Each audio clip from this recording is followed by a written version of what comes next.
Welcome to the glory of lord god. सभी को शालों। चलते हैं नेक्स्ट वीडियो। प्रकाशित वाक्य का रहस्य, भविष्यवाणी, दर्शन और ईश्वरीय संदेशों का विश्लेषण। पृथ्वी के 4 स्वर्गदूत। प्रकाशित वाक्य 7:1। इसके बाद मैंने पृथ्वी के चारों कोनों पर 4 स्वर्गदूत खड़े देखे। वे पृथ्वी की चारों हवाओं को थामे हुए थे, ताकि पृथ्वी या समुद्र या किसी भी पेड़ पर हवा ना चले। परमेश्वर के दासों का स्वरूप। सामाजिक रूप से स्वतंत्र लोगों की बजाय दास होते हैं, इसलिए विश्वासियों को परमेश्वर के दास कहा जा सकता है। परंतु जब विश्वास योग्य लोगों का उल्लेख किया जाता है तो उनको सेवक भी कहा जा सकता है। दास मीन्स नौकर, सेवक मीन्स सेवा करने वाले, ताकि ये धारणा ना बने कि केवल परमेश्वर दास दासी की संपत्ति है।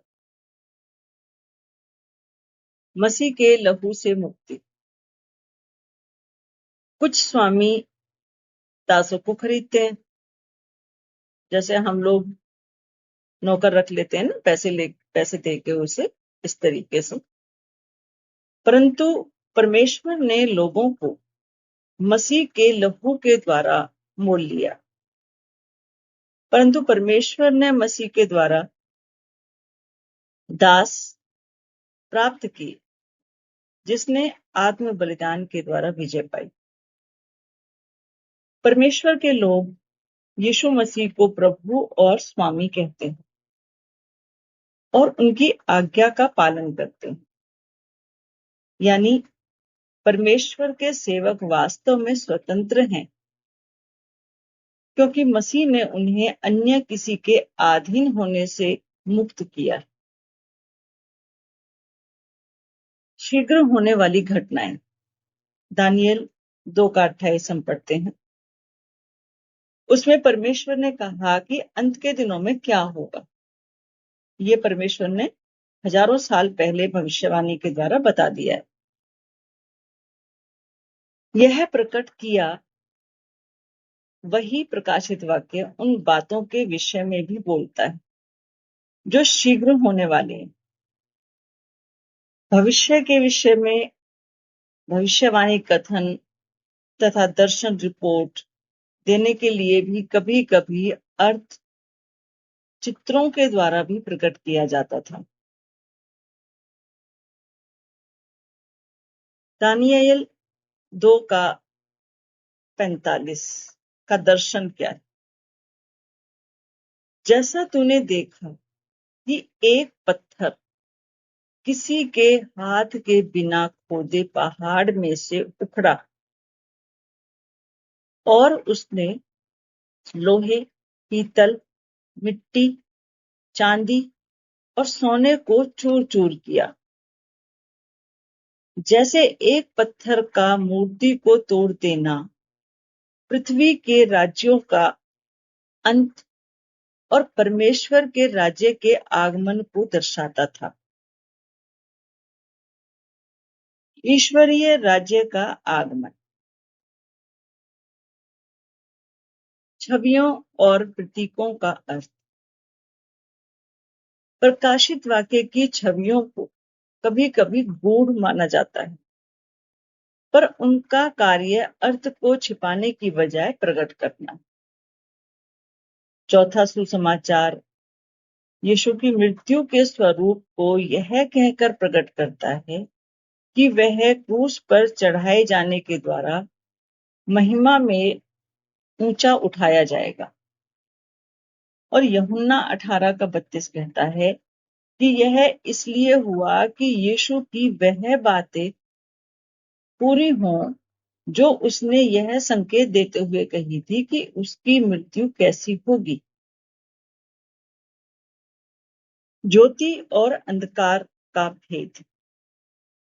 यूहन्ना 12:35 में यीशु ने उनसे कहा, ज्योति अब थोड़ी देर तक तुम्हारे बीच में है, जब तक ज्योति तुम्हारे साथ है तब तक चले चलो, ऐसा ना हो कि अंधकार तुम्हें आ घेरे।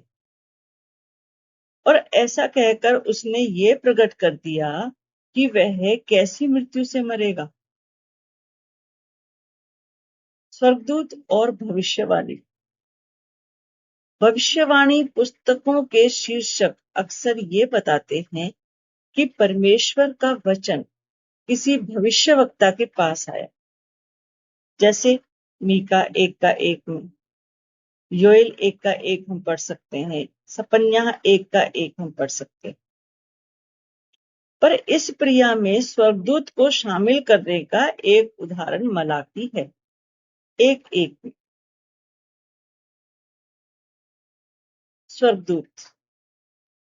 स्वर्गदूतों को यूनानी भाषा में एंजलोस कहते हैं, तो उसकी परिभाषा के बारे में जानते हैं, जिसका अर्थ है मानव दूत या अलौकिक स्वर्गदूत भी हो सकता है। प्रलय से संबंधित लेखनों में के शीर्षकों में कभी कभी अनेक स्वर्गदूतों का उल्लेख होता है। हनोक ने पवित्र जन का दर्शन देखा और पहरेदारों और पवित्र जनों के वचनों से मैंने सब कुछ सुना। दर्शनात्मक ग्रंथों में अक्सर स्वर्गदूतिक आकृतियां होती हैं जो बातें दिखाती हैं। यहेजकेल का दिव्य दर्शन। यहेजकेल 40 का 3 से 4 जब हम पढ़ते हैं, मैंने क्या देखा कि पीतल के समान और हाथ में सन का फीता और मापने के लिए बांस लिए हुए एक पुरुष फाटक में खड़ा है। उसने कहा, हे मनुष्य के संतान, अपनी आंखों से देख और अपने कानों से सुन, और जो कुछ मैं तुझे दिखाऊंगा उस पर ध्यान दे, क्योंकि तू इसीलिए यहाँ पहुंचाया गया है कि मैं तुझे ये बातें दिखाऊं, और जो कुछ तू देखे वह इज़राइल के घराने को बताए। जकरिया नबी का संदेश। जकरिया 1:7 दारा के दूसरे वर्ष के शबात नामक 11वें महीने के 24वें दिन को जकरिया नबी के पास, जो बेरेक्याह का पुत्र और इद्दो का पोता था, यहोवा का वचन यूं पहुंचा।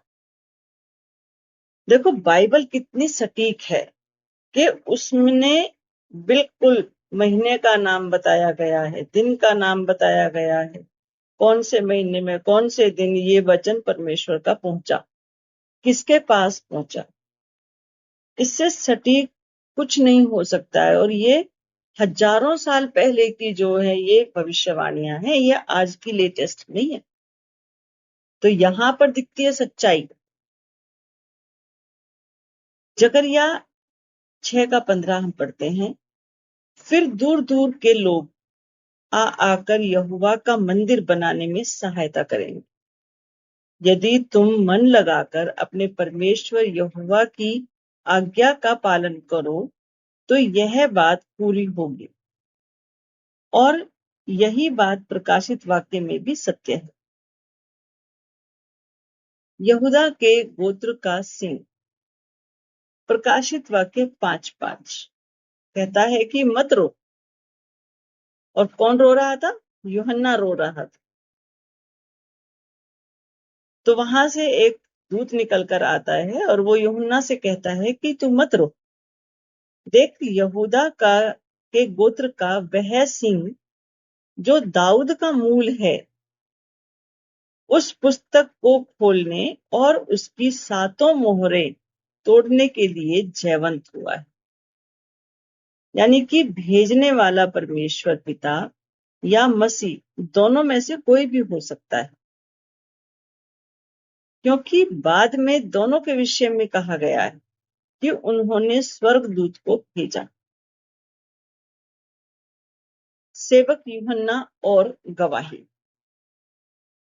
यूहन्ना वह दृष्टा है, दृष्टा मीन्स भविष्यवक्ता, जो प्रकाशित वाक्य का वर्णन करता है और वह अपने आप को परमेश्वर का सेवक कहता है। और परमेश्वर का सेवक कौन होते हैं? जो परमेश्वर पर निर्भर होते हैं और उसे परमेश्वर की आज्ञा का पालन करना होता है। सेवक शब्द का उपयोग मूसा के लिए, इब्राहिम के लिए, इसहाक के लिए, याकूब के लिए तथा पौलुस के लिए भी किया गया। अब सेवक जो है वो परमेश्वर पर निर्भर होता है, वो आज्ञा पालन का प्रतीक है और सेवक जो है सम्मान का भी पद रखता है। धन्यवाद आप सभी का कि आपने हमारी वीडियो को आप पसंद कर रहे हैं, देख रहे हैं, और जल्दी ही मिलते हैं नेक्स्ट वीडियो में। तब तक सबको जय मसीह।